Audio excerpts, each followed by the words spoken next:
আসসালামু আলাইকুম। বাংলাদেশের সর্বস্তরের জনগণকে বিজয় দিবসের শুভেচ্ছা জানাচ্ছি। আজ 16ই ডিসেম্বর মহান বিজয় দিবস।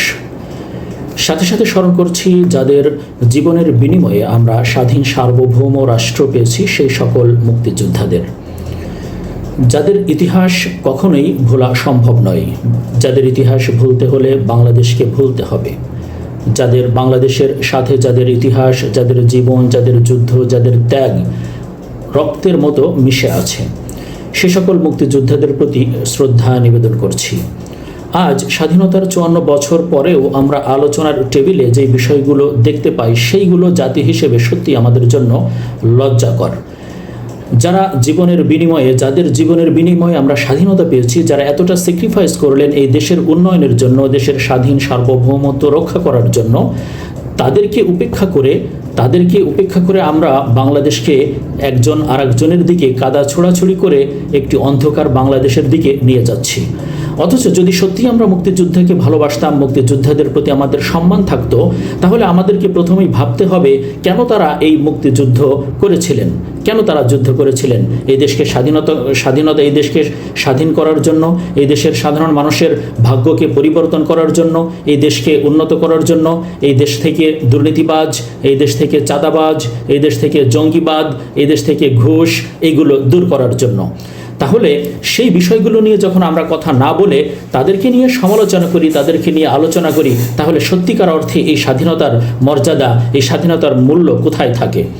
আজ টেলিভিশনগুলোতে যে টক শো দেখা যায়, প্রত্যেকটি টক শোর মধ্যে আপনি দেখবেন যে তারা বাংলাদেশকে কীভাবে সামনের দিকে এগিয়ে নিয়ে যাওয়া যায়, বাংলাদেশের সমস্যাগুলো কোথায়, বেকার সমস্যা কিভাবে দূর করা যায়, বাংলাদেশকে ব্যবসা বাণিজ্যের দিক থেকে কিভাবে আন্তর্জাতিকভাবে কোঅপারেট করে একটি উন্নত রাষ্ট্র হিসেবে বিশ্বের বুকে প্রতিষ্ঠিত করা যায়, এবং আমাদের সমস্যাগুলো কোথায় রয়েছে, আমাদের বেকারত্ব সমস্যা কিভাবে আমরা দূর করতে পারি, ঢাকাকে কিভাবে একটি আধুনিক সিটি হিসেবে আমরা রূপান্তর করতে পারি, এই পরিকল্পনাগুলো, এই চিন্তাগুলো নিয়ে কথা বলার মতো লোক টকশোতে খুব একটা বেশি দেখা যায় না।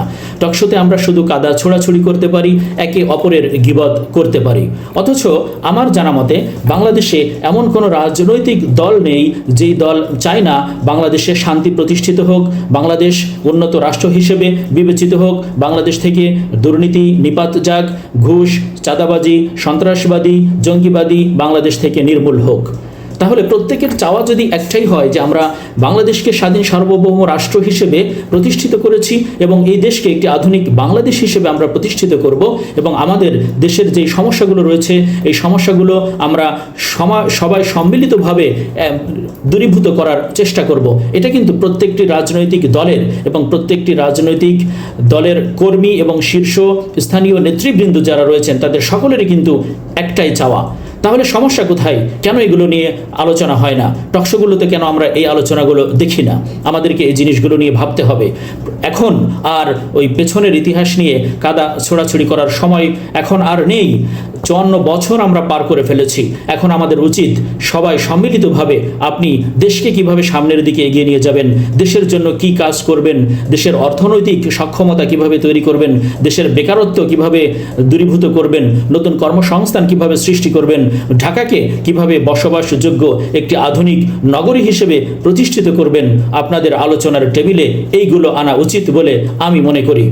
এবং যারা তরুণ রাজনীতিবিদ রয়েছেন তাদের প্রতি আমার উদাত্ত আহ্বান থাকবে, আকুল আবেদন থাকবে, আপনারা অবশ্যই বাংলাদেশকে নিয়ে নতুন করে ভাবতে শিখুন।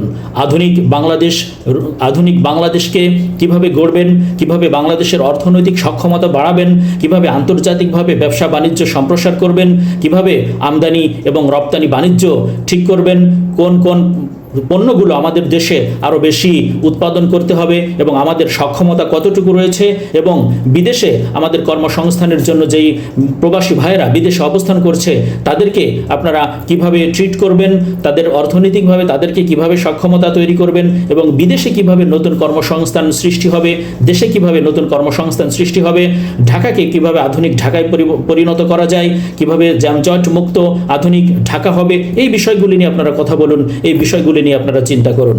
আজ 16ই ডিসেম্বর মহান মুক্তিযোদ্ধাদের প্রতি শ্রদ্ধা রেখে আমি আজ এই কথাটি বলতে চাই, আসুন আমরা সবাই সম্মিলিতভাবে ভেদাভেদ ভুলে গিয়ে, রাজনৈতিক আদর্শ ভিন্ন থাকতেই পারে, একটি দলের রাজনৈতিক আদর্শ একরকম থাকবে, এটা স্বাভাবিক, এটাই রাজনীতির সৌন্দর্য, এটাই রাজনীতির politics beauty, this is the beauty of politics. তাহলে সমস্যা কোথায়? আসুন আমরা এক জায়গায় একমত হই। বাংলাদেশ থেকে দুর্নীতিবাজকে নির্মূল করতে হবে, বাংলাদেশ থেকে সন্ত্রাসবাদকে নির্মূল করতে হবে, বাংলাদেশ থেকে জঙ্গি নির্মূল করতে হবে, বাংলাদেশ থেকে চাঁদাবাজ নির্মূল করতে হবে। এগুলোর স্থান বাংলাদেশে নেই, থাকবে না, এবং কোনো দল তাদেরকে কখনোই সাপোর্ট করে নাই এবং ভবিষ্যতেও করবে না। প্রত্যেকটি দল চায় বাংলাদেশকে সুন্দর করতে। তাহলে এই সুন্দরের জায়গায়, উন্নয়নের জায়গায় এবং এই যে অপরাধমূলক কর্মকাণ্ড আছে এগুলোকে দূরীভূত করার জায়গায় আমাদেরকে একত্রিত হয়ে একসাথে কাজ করতে হবে। আমি প্রত্যেকটি রাজনীতিবিদ এবং দলের নেতাকর্মীদের উপর উদাত্ত আহ্বান জানাচ্ছি, বাংলাদেশের একজন সচেতন নাগরিক হিসেবে আপনারা বাংলাদেশের উন্নয়ন নিয়ে কথা বলুন, কিভাবে বাংলাদেশকে উন্নয়ন করবেন সেই বিষয়গুলো নিয়ে কথা বলুন। পেছনের কথাগুলো নিয়ে আর কাদা ছোড়াছুড়ি না করে আপনি বাংলাদেশকে নিয়ে কি চিন্তা করেন সেই বিষয়গুলি জনগণের সামনে তুলে ধরুন। আশা করি পরবর্তীতে আমরা একটা আধুনিক বাংলাদেশ দেখতে পাবো। এটাই বাংলাদেশের জনগণের প্রত্যাশা। সবাইকে ধন্যবাদ ভিডিওটি দেখার জন্য।